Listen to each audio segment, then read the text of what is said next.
ओम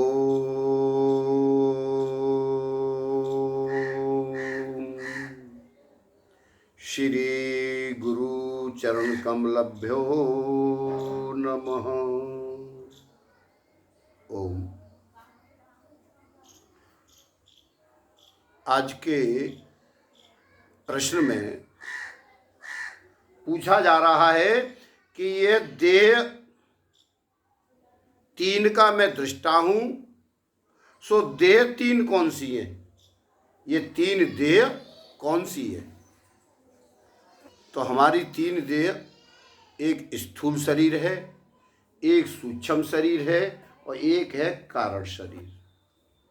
ये हमारी तीन देह हैं, स्थूल, सूक्ष्म और कारण। स्थूल देह का मैं दृष्टा हूं, इसका विवेचन स्थूल देह क्या है, यानी स्थूल देह क्या है? तो इसका उत्तर है कि पंचीकृत पंच महाभूतों के 25 तत्वों का ये स्थूल देह है। कितने का? 25 तत्वों का ये हमारा स्थूल शरीर है। इसमें पंच महाभूत कौन है? तो पंच महाभूत हैं आकाश, वायु, तेज, जल और पृथ्वी। ये पंच महाभूत हैं। और ये पंच महाभूत ही ये पंचीकरण यानी 25 तत्वों का कैसे है, यानी ये पंचीकरण क्या है, ये पूछ रहे हैं फिर कि पंचीकरण क्या है। पंच महाभूतों, पंचभूतों में से प्रत्येक के दो दो भाग करने से 10 भाग हो गए। यानी ये 5 हमारे महाभूत हैं, इनके हमने दो दो भाग करे और दो दो भाग करने से ये 10 भाग हो गए। तो इनमें से पहले पहले मुख्य 5 भाग रहने दिए, यानी पहले 5 भाग, एक एक भाग अपने पास रख लिया।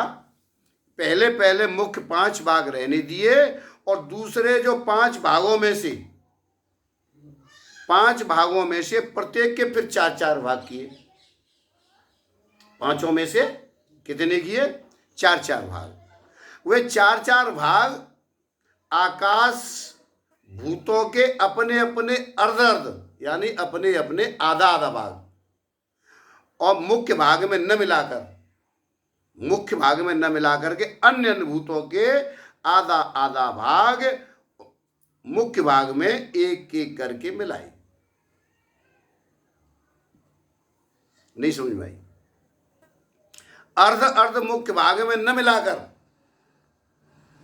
और अन्य अन्य भूतों के जो अर्ध अर्ध मुख्य भाग है उनमें एक एक करके मिलाई, और इसी को पंचीकरण कहते हैं। और एक दृष्टांत से आप और समझ लें अच्छी तरह से कि कोई 5 मित्र आम, केला आदि अपना अपना एक एक फल लेकर के इकट्ठे और खाने के लिए बैठ गए। 5 मित्र आम, केला आदि अपना अपना एक एक फल लेकर के और इकट्ठे खाने के लिए बैठ गए। वे सब अपने अपने फल के दो दो भाग हैं,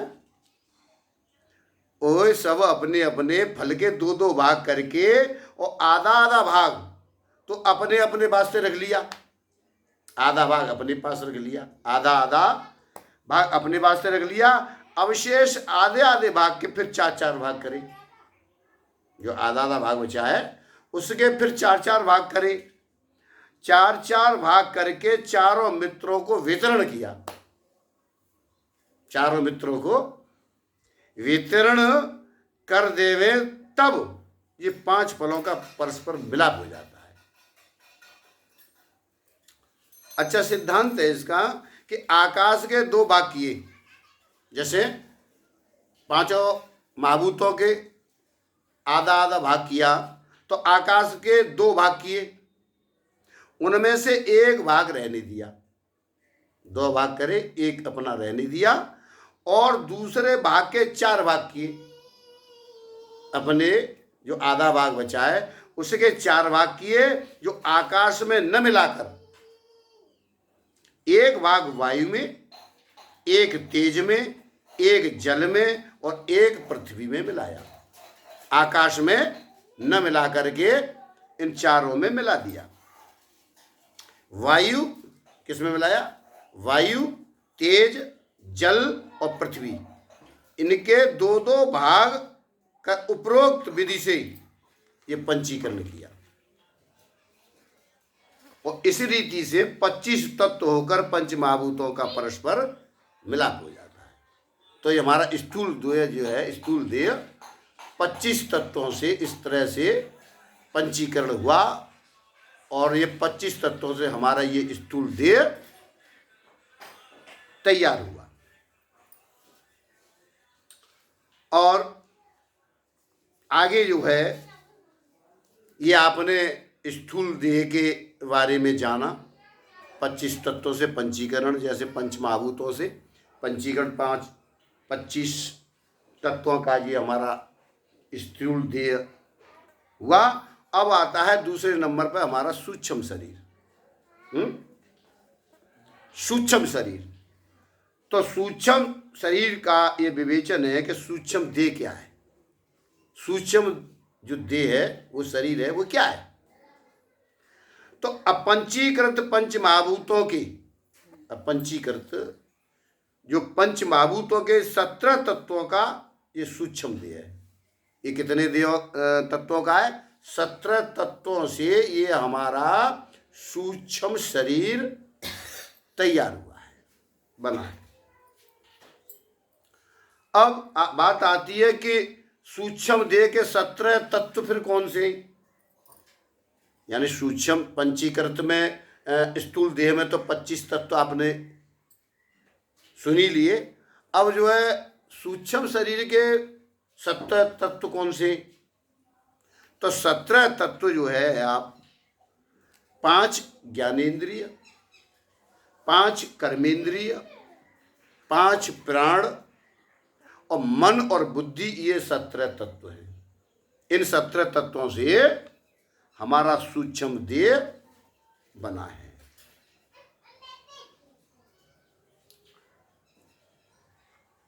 अच्छा, अब आपने जो है यहाँ तक आपने जाना कि स्थूल और सूक्ष्म शरीर। अब तीसरा आता है कारण शरीर। अब कारण शरीर भी आप जानिएगा। मैं कारण देह का दृष्टा हूं, आप इसका विवेचन करें। तो कारण देह क्या है? अब कह रहे हैं कि स्थूल बताया आपने और सूक्ष्म को भी बताया। अब ये बताइए कि कारण शरीर क्या है? तो कारण शरीर जो है, पुरुष जब सुषुप्ति से उठता है, पुरुष जब सुषुप्ति से उठता है, तब वो कहता है कि आज बड़ी गहरी नींद आई। जब गहरी या सुषुप्ति में जब सोता है, तो जब जगता है तब कहता है कि आज हमें बहुत गहरी नींद आई है, मैंने कुछ भी जाना नहीं, मैंने कुछ नहीं जान पाया, बहुत गहरी नींद आई है। अतः सुषुप्ति में अज्ञान है। सुषुप्ति में क्या है? अज्ञान, मैंने कुछ जाना नहीं, ऐसा सिद्ध होता है। अच्छा, जागृत में भी मैं ब्रह्म को जानता नहीं, वो तो सुषुप्ति की बात आ गई। अब जागृत में भी मैं ब्रह्म को नहीं जानता, मैं ब्रह्म को जानता नहीं, मुझको खबर नहीं, मैं यह नहीं जानता, मैं वह नहीं जानता इत्यादि, मतलब अनुभव का विषय वो अज्ञान है। वो क्या है? अज्ञान। और स्वप्न का कारण भी निद्रा रूप अज्ञान है। स्वप्न का जो कारण है वो निंद्रा रूप, वो अज्ञान है। ऐसा जो अज्ञान है वही कारण देह है, वही कारण शरीर है। अज्ञान यानी अज्ञान में स्थूल और सूक्ष्म देह का हेतु है। अज्ञान जो है स्थूल और सूक्ष्म, स्थूल और सूक्ष्म का हेतु है, इसलिए इसको कारण कहते हैं। और तत्व ज्ञान से इस अज्ञान का दाह होता है, इसलिए इसको देह कहते हैं। अर्थात समझें कि गर्भ स्थान आश्रित अंधकार गर्भ को, अथवा निज मंदिर आश्रित अंधकार निज विग्रह को,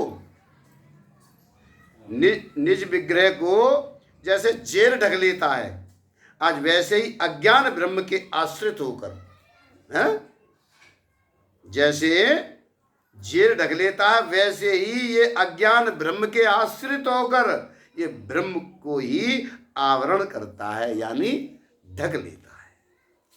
इसलिए इसको जो है कारण शरीर कहा गया है। ये कारण शरीर है। इस तरह से तो आपने स्थूल सूक्ष्म और कारण शरीर को आपने समझा।